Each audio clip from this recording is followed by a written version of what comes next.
Welcome back, guys, to another episode of Countdown to Doomsday. Yes, this week we are heading straight into the world of malfunctioning armor, malfunctioning governments, and malfunctioning egos. I'll break that down later. Because today we are talking about Iron Man 2, which is the third movie in the MCU. This is the sequel to, obviously we know, Iron Man 1 being the great movie that it is and the predecessor to all of the stuff that we talk about today. Yeah. Also, this movie has a guy with laser whips and multiple conversations with the U.S. Senate and Big Pharma. So this movie is just a bit interesting. In terms of how I feel about it, we will get into that. As always, I will read through the official synopsis and react as we go. And I will give my final verdict at the end. I actually remember seeing this movie at Linden Multiplex Cinemas. At this time, they didn't have any special Iron Man buckets like the stuff we see today with like the Fantastic Four buckets or the Galactus buckets. First of all, that Galactus bucket was about $80. I was really excited. I was actually telling my girlfriend, "Oh my God, I want this bucket! I want this bucket!" And she saw it was $100, and I was like, "Yeah, I don't want this bucket that much. I'd rather get a really nice birthday, really nice Christmas gift instead of spending $100 on this stupid bucket." It's not a stupid bucket. I'm hating. I'll be honest.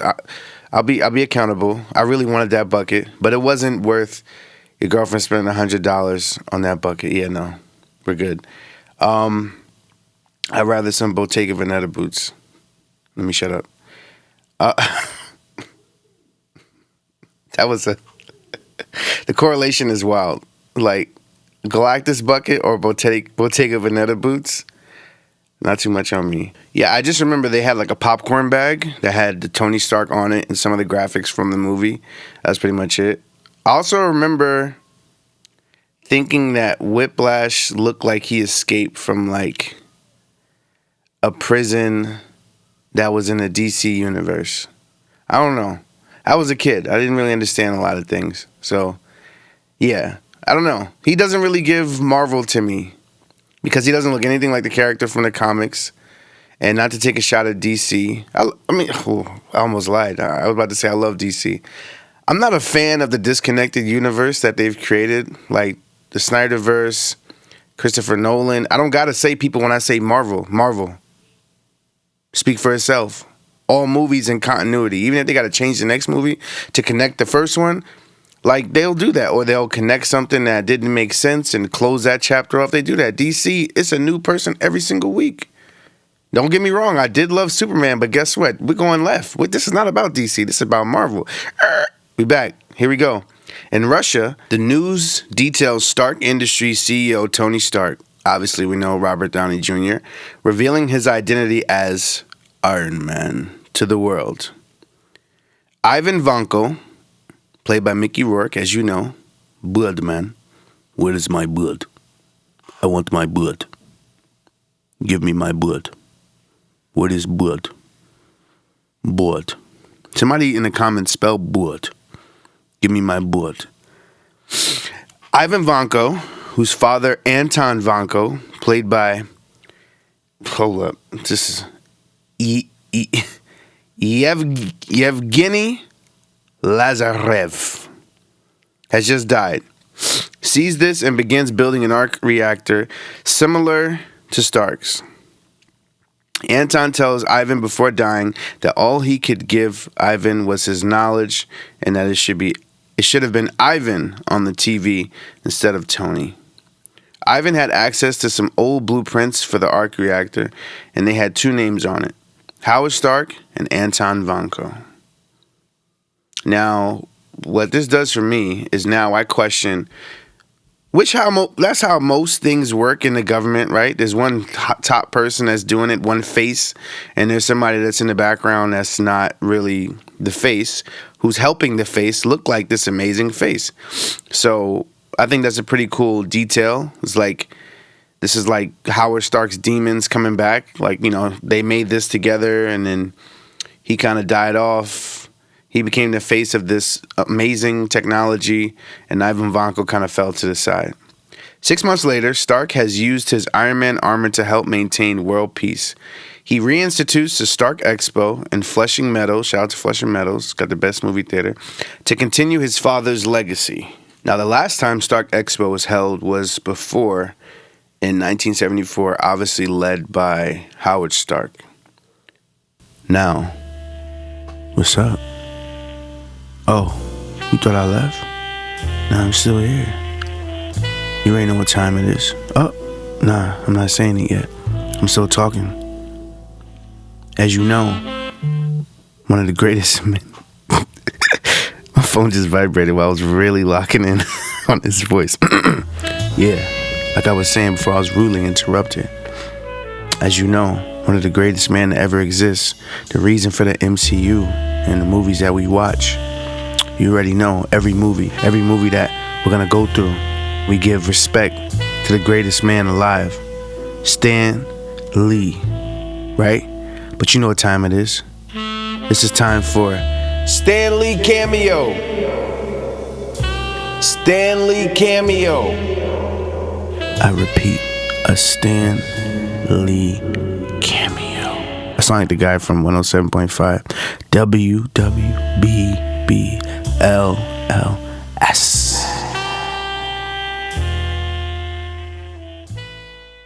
In Iron Man 2, Stan Lee appears briefly at the Stark Expo, where he is mistaken for Larry King by Tony Stark and Happy Hogan. He is shown dressed in a suit and interacting with women at the expo when Stark walks by, briefly greeting him. Now, I think it's really funny that everybody just keeps mistaking him for somebody else. And these are people who he does not look like. Stan Lee does not look like Hugh Hefner. Stan Lee does not look like Larry King. So, yeah. Moving on. Stark had access to some of Howard's old recorded videos where he talks about the city of the future. Now, it's so funny that Howard Stark kind of sounds like Tony Stark, this guy who sees the future and sees what did Tony Stark, what did Iron Man used to say? He sees a suit of armor basically protecting the world and, protecting his future. So it's very funny to see the parallels between Howard Stark and Tony Stark. Senator Stern, played by Gary Shandling, demands that Stark turn over the Iron Man technology to the government. Stark's rival Justin Hammer, and the current primary defense contractor to the military, and his military liaison, Colonel James Rhodes, are also invited to the Senate hearing to testify. Now, as you know, last James Rhodes was Terrence Howard. Current James Rhodes is Don Cheadle. Quite the switch, but we're here. I love our current Rhodes. I won't say I didn't like Terrence Howard. I don't think I had a chance to because he's only in one movie. He's only in one movie, man. No, let me stop. I still can't do his accent. Stern reveals images showing that foreign nations are well on their way to developing their own Iron Man systems based on Stark's design. Stark refuses to hand over the weapon system to the U.S. government, claiming that foreign nations and business competitors, including Hammer Industries, are decades away from successfully recreating his achievements, and that the armor is in fact his own property. Technically it is. Yeah. Well, I gotta do some research about that. Because I know Tony made lots of money off of the government, so the money that he makes is his money, but then he's using the government's money to do his own thing and design his own suit that the government is not making money from. So let me know what you think. The palladium core in the arc reactor that keeps Stark alive and powers the armor is slowly poisoning him, and he has failed to find a substitute. Stark's blood toxicity is already at 19%. It's a lot. The continuous use of the Iron Man suit is accelerating Stark's condition, and the arc reactor is depleting palladium cores at a high rate. There is no known replacement for the palladium core. Growing increasingly despondent and reckless due to his impending death. Totally didn't know this movie was about him dying. But it's so funny to read that this movie was essentially like he already knows he's going to die, and that's why he was making the moves that he was making. And he didn't tell anyone about his condition, which is true Tony Stark form, right? Willing to save the world, sacrifice himself. Sounds like a team leader to me, better than Captain America, but we'll get into that. Don't worry. Civil War, a couple movies. Stark appoints his personal assistant, Pepper Potts, who's played by Gwyneth Paltrow, CEO of Stark Industries, and replaces Potts with Stark employee Natalie Rushman, played by, Scarlett Johansson. It just hit me. I'm not surprised that it was Scarlett Johansson, but I see her name was Natalie Rushman in the movie. Same letters, Natalia Romanoff, Rushman. Natalie Rushman, Natalia Romanoff. That's pretty cool. Cool detail. Happy Hogan, played as Jon Favreau, is Tony Stark's bodyguard and his chauffeur. Stark travels to Monaco with Pepper and Natalie, and he decides to race himself in an F1 car as his blood toxicity reaches 53%, and Stark knows that he does not have much longer to live. Again, did not notice that's why he was making these decisions, because he felt like he was going to die. Yeah, wish I read the synopsis before I saw the movie. Then it would hit a little harder. Vanko would attack Stark while racing at the Circuit de Monaco. Using an arc reactor of his own, he seems to have made this whip-like energy weapon. I don't exactly know what to call it. But using his energy-like whip weapon, Vanko cuts Tony's F1 car into two pieces. Wood. Seeing the attack, Happy and Pepper drive onto the course with their Rolls Royce to deliver Stark's suit to him. Stark defeats Vanko with the aid of his portable briefcase armor, one of the coolest scenes ever. Bro stepped on it and the whole suit came out. Shout out to every suit change like they made in every movie. Like the fact that he found a cooler way to change into his suit. That was cool. Felt like a Power Rangers thing. Tony learns that Vanko is the son of his father's old partner, Anton Vanko, who had collaborated with Howard on the first arc reactor. Anton was deported to his native Soviet Union in 1967 following attempts to profit from the technology, and died in poverty, explaining Vanko's desire for revenge on the Stark family. Ivan was convicted of trying to sell Soviet-era weapon-grade plutonium to Pakistan. What Pakistan want with plutonium? And served 15 years in prison. Rival defense contractor Justin Hammer, played by Sam Rockwell, fakes Vanko's death inside prison and plans his escape and recruits him to perfect a line of armored combat suits to upstage Stark at Stark's Expo. That was a cool scene too. Like it kind of felt like John Wick.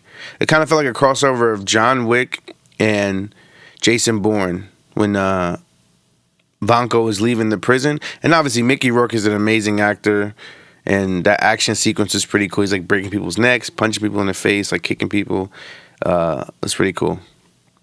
At what he believes is his last birthday, Stark gets drunk while using the Iron Man armor, forcing his friend, Air Force Lieutenant Colonel James Rhodes, played by Don Cheadle, to intervene. Rhodes dons Stark's Mark II armor and actually battles Stark. The battle ends when the combatants both fire repulsor beams at each other, creating this huge explosion. And after fighting with Stark, Rhodes delivers the armor to the military. Shout out to him carrying the whole suit with the suit. Hammer gets the contract to integrate advanced weapons into the Iron Man suit. Bad, terrible. Like, this is why you are part of Hammer Tech. Terrible person. Nick Fury, played by Samuel Jackson, who we saw before, who is the director of S.H.I.E.L.D., approaches Stark, revealing Rushman as undercover agent Natasha Romanoff, and that Howard Stark was a S.H.I.E.L.D. founder whom Fury knew personally. Fury gives him some of his father's old material, a hidden message in a diorama of the 1974 Stark Expo, which proves to be a diagram of the structure of a new element, an unnamed element. With the aid of his computer, Jarvis... Oh my god, Jarvis, like from Iron Man. Jarvis, like from Iron Man. Oh my god, your name is Jarvis? Like from the movies, right? Like from Iron Man, from the Avengers? Hey, I'll take a caramel macchiato. And what's your name? Jarvis. Oh my god! Like Jarvis, like from Iron Man? Like Jarvis, like, hello, it's me, Jarvis, like that guy?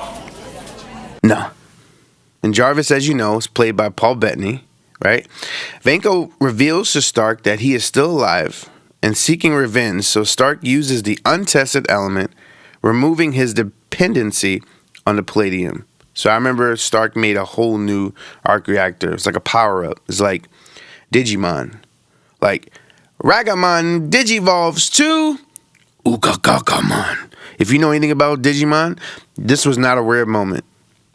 If you don't know about Digimon, I'm pretty sure this interaction that just happened is probably very confusing. I'll own that. I'll own that level of nerdism that just happened. I'll take that. Vanko fails to deliver the combat suits to Hammer and instead says that he has worked on armored drones. This angers Hammer, but he has no choice. But it's Mickey Rourke. What are you going to say to Mickey Rourke? At the expo, Hammer unveils Vanko's armored drones, led by Rhodes in a heavily weapons-laden version of the Mark II armor. Almost as big as Obadiah's Ironmonger suit. Right? You remember that from Iron Man 1? That was pretty cool. Stark arrives in his new armor to warn Rhodes, but Vanko seizes control of both the drones and Rhodes' armor and attacks Iron Man. Hammer is arrested while Stark's bodyguard, Happy Hogan and Romanoff, attempt to capture Vanko. Are we serious? Come on now. It's Mickey Rourke, and he's in a suit. Relax. He escapes, but Romanoff hacks Vanko's network and returns control of the Mark II armor to Rhodes. After defeating his drones, Stark and Rhodes confront Vanko himself, now in a new, very powerful suit of armor. Neither can match Vanko, but Vanko is ultimately defeated when they fire repulsor rays at each other, causing a large explosion. Now, I talk about this all the time. I've talked about this ever since I saw the movie. This was terrible. And I love Marvel. I love Marvel. We got Mickey Rourke. Like, as in human form, cool villain, right? He's got like an edge to him. Awesome experience. He gets a suit. Only for him to die, like in 2 seconds. I remember how short this scene was, yo.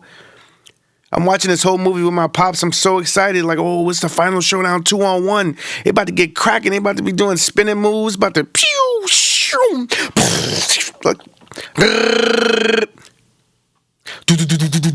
like on some Transformer final battle scene. Yo, it's like the battle is like a minute and a half.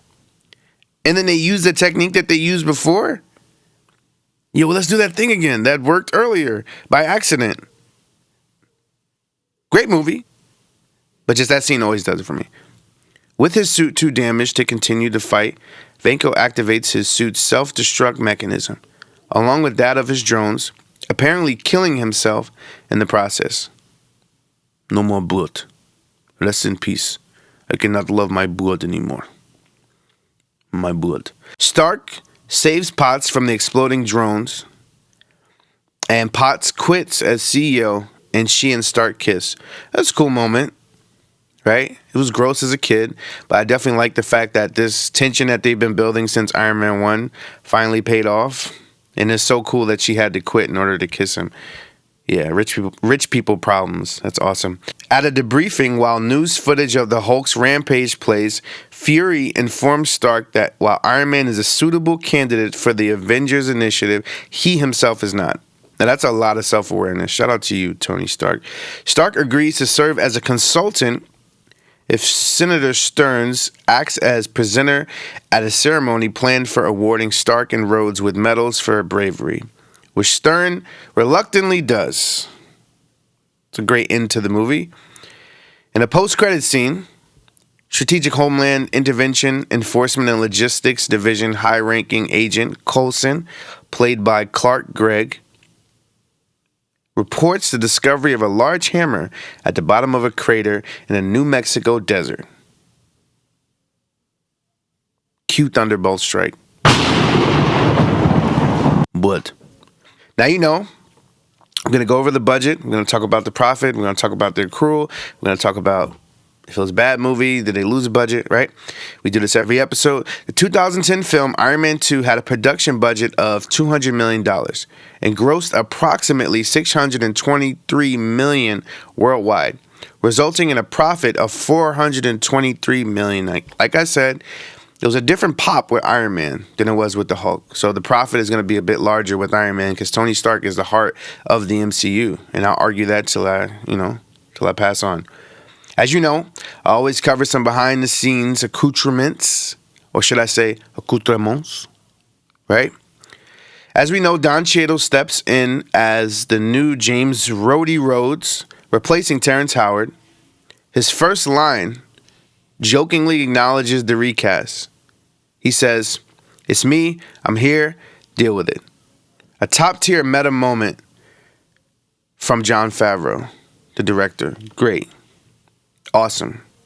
It acknowledges the fact that, in the first movie it was Terrence Howard, now it's Rhodes, and that was like the first. There's a lot of meta moments in these Marvel movies. And I think it really speaks to the director choices, and it really speaks to everybody wanting it to be so connected in the continuity of the MCU. We love that. We also had a secondary cameo. Elon Musk pops up in Monaco. I wasn't too crazy about this cameo. I'm also not too crazy about Elon Musk because I didn't even know this man was in the movie until just now. Yeah, let's talk about Black Widow's debut. Scarlett Johansson reportedly trained for months in MMA, kung fu, and gymnastics for her hallway fight scene. Forget the hallway fight scene. Look what she did to Jon Favreau. Happy Hogan, she literally just did like a flying, spinning armbar on him the first time we meet her. Wildness. Now, this movie heavily pushes the idea of the Avengers Initiative through Nick Fury's cameos in the first set of movies, not to mention all the references to the Hulk and Thor throughout the first three movies we've discussed so far. So I like those connections. Let's get into some production drama. Now, Jon Favreau wanted a more character-driven story. Marvel wanted Avengers setup. What was the actual result? A film juggling 6 storylines at once like Ant-Man, Quantumania. I digress. Side note, Tony's new element is never explicitly named in this movie. That's it. If you know, please comment what exactly it's called, because we don't know. Last one. There was a deleted alternate introduction where Pepper throws one of Tony's helmets out of the Stark jet mid-flight. Yeah. I don't know what that means. It doesn't do too much. This shouldn't even be considered like an alternate scene. Like, let's just delete it, like, all the way. Like, don't even tell people it was an alternate scene. That sounds terrible. Final thoughts and rating, right? What worked? Iron Man 2 has some cool, fun action, right? Like, I enjoyed it as a whole. The Monaco race attack is still one of the coolest villain introductions. I feel like they dropped the ball, but as an intro, solid. With the electric whips, solid. Like, that was so cool. But then I feel like it dies down because during the final boss fight, he does not have that same power.